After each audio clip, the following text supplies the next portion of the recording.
I'm sure you realize that the housing market has been really tough lately.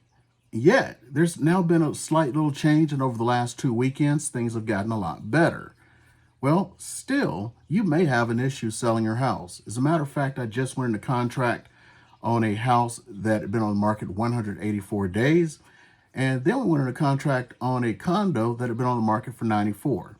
So, do you want to get your house sold, or do you want to be around for 184 days, lowering your price over and over almost $100,000? If you want to find out the ways that you need to operate in order to get your house sold and sold quickly for the most amount of money, you better listen up. Hey, real quick, my name is Eric. I'm a real estate agent here in the Las Vegas area, and great folks like you always ask whether they can reach out to us, and the answer is yes. Down below, you can click and get on our calendar or text, call, or email. All the info is there along with in the info tab. So if you want to reach out, go ahead. We're waiting for you. Okay, so yeah, the housing market is getting a little tougher for sellers, yet we may have a good spring this year. So let's go ahead and start getting you ready for the spring to sell your house and to capture that market that does look like it is starting to reappear this year, and make sure you get the most amount of money possible. Right now, I've got some great tips for you guys to show you what you need to do to make the most money possible when selling your house. The number one tip I can give you is to declutter. Declutter, declutter, declutter, and depersonalize your house. You may love your family pictures on the walls, but others may not. Go ahead and get those down. Clean up as much as you can.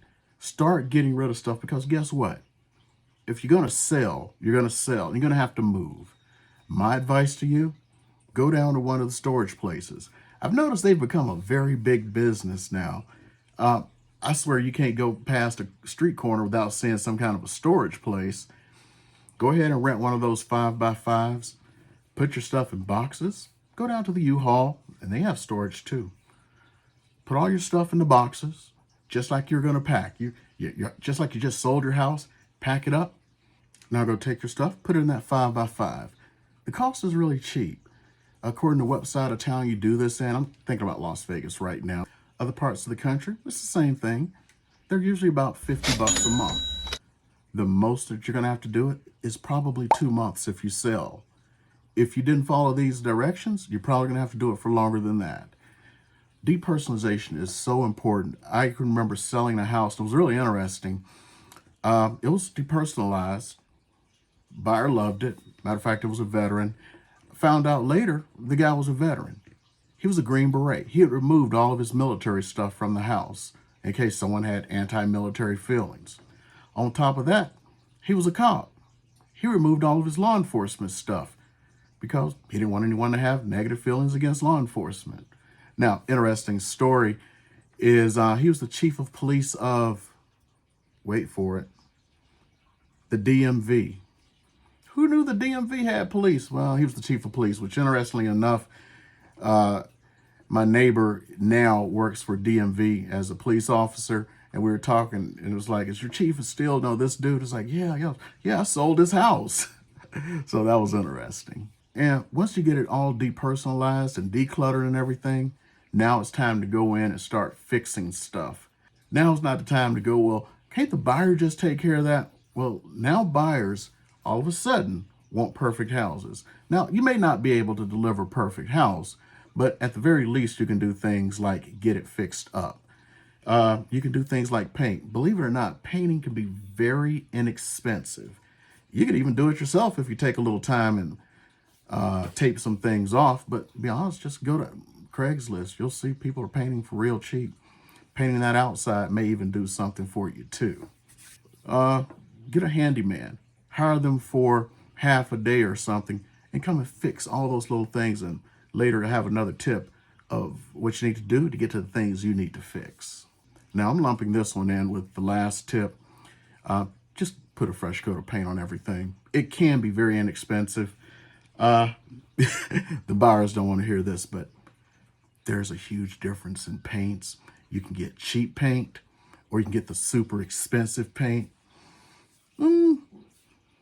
Get the cheap paint. inside and out. It's going to make you so much money. Trust me, it's going to make you money.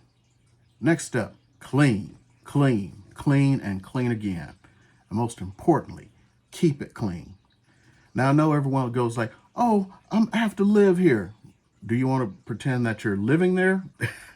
Or do you want to make the most money possible? You need to make sure that house is clean. You don't want to end up with the, in the bad old days of real estate, which is not too long ago when no one cared. You don't want that dirty diaper sitting out there. No.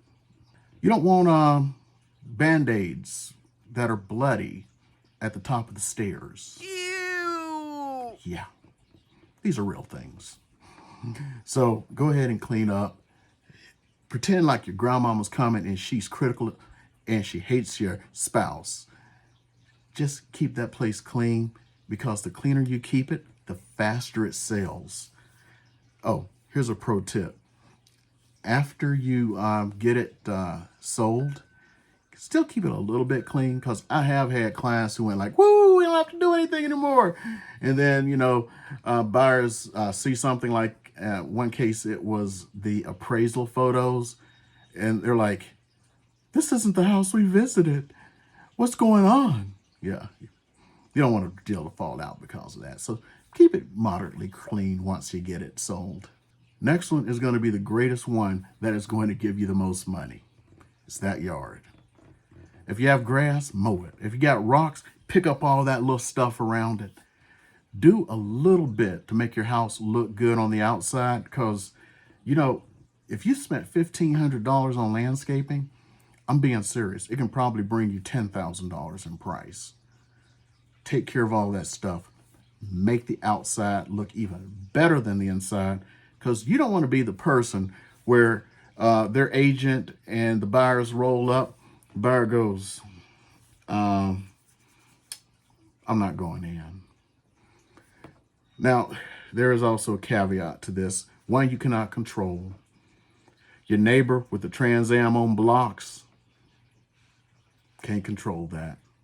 You're going to have to live with it, and you're going to have to take a hit because of the neighbor with Trans Ams on blocks.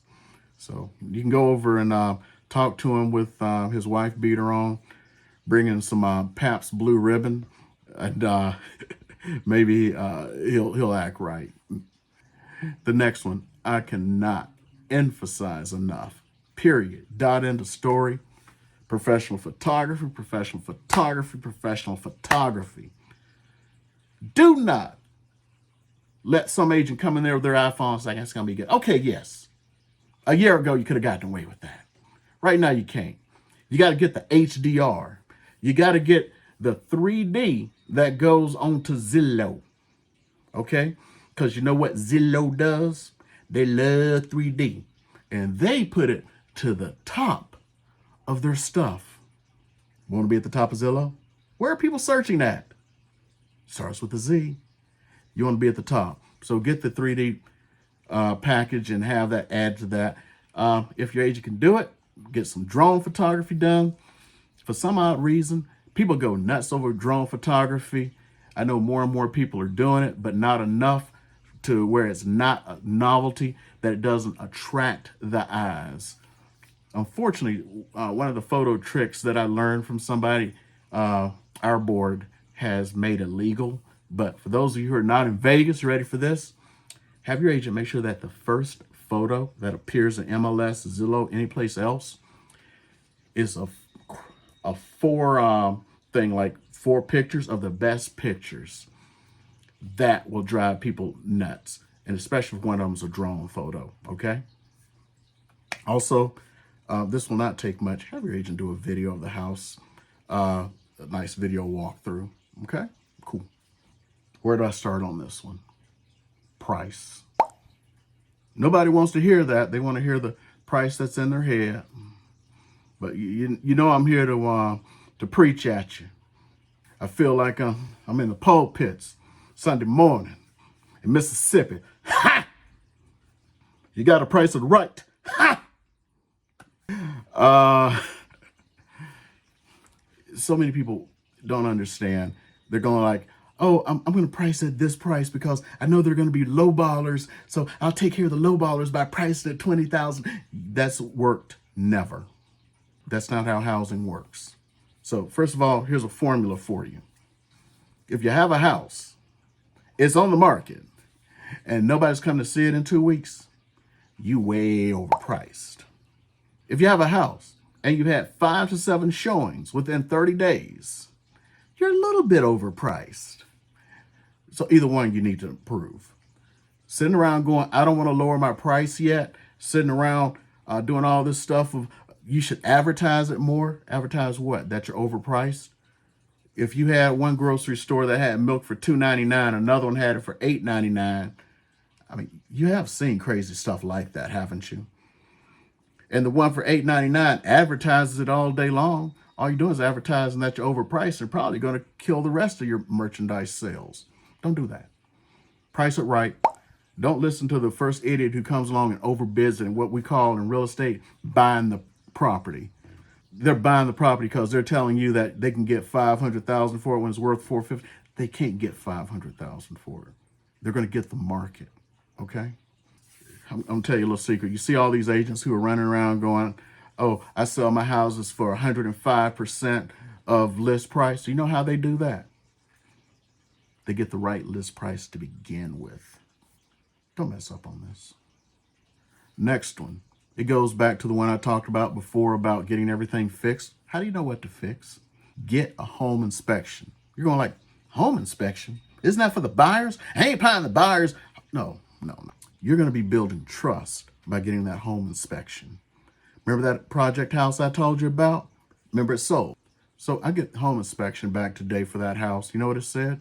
Nothing requested. You know how rare that is, especially in this day and age? In this day and age, they want you to fix everything. We already knew what needed to be done. We did it. And then we went one step further. Remember that stuff I talked about? Refreshing that house, getting that paint done, making sure that yard looked good. That's all you have to do. By the way, there's 2 other houses in that neighborhood that's that floor plan. One of them's been on the market 190 something days. Other one's been on the market like 100 and something days. We sold in 30 something days. So I guess my experiment worked. Follow it up. And as Larry the Cable Guy says, get her done. Next is more important than all the rest of them. You can have a beautiful house. You could have priced it right. It's been decluttered, depersonalized, look like a model home when you go into a new home builder, but no one gets to see it. I need 24 hours. I need 48 hours. You know what? I have yet to have anybody who told me they needed 24 hours notice, other than a renter. If the house is for rent, you have to give them 24 hours. Where the house was ready in 24 hours. Cut that down to an hour or two. And remember that part? Keep it clean, keep it clean, keep it clean. That's how you got to do.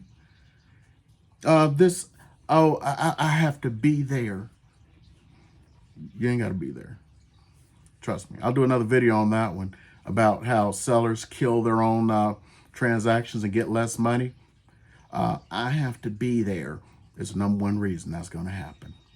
And the final piece of advice, somebody's going to say it. Yeah, you're going to say that because you're a real estate agent. Yeah, work with your real estate agent. Make sure that you're kind of listening to what they say. If they say it's time to lower the price, it's probably time to lower the price. Yeah. If they say, I smell a scent. They don't want to tell you odor of your house smells. You better go get that taken care of. You don't go nose dead. I had this house one time, and it probably would have been my greatest sale ever. Man, this thing was, woo! Tennis courts, deep diving pool, everything. Multiple showings after showings. Probably had 20 showings in the first month. And this time, when this house was for sale, no, in this day and age, this wouldn't have been anything. But back then, this was a lot. I'm not going to say how much the house was on sale for. Right now, it'd be well over $1 million. Remember, tennis courts. Oh yeah, basketball courts too. You know what the #1 feedback was? The smell. Gets into a long story. They didn't live there anymore, but they kept their dogs there. It was like it's a big dog house.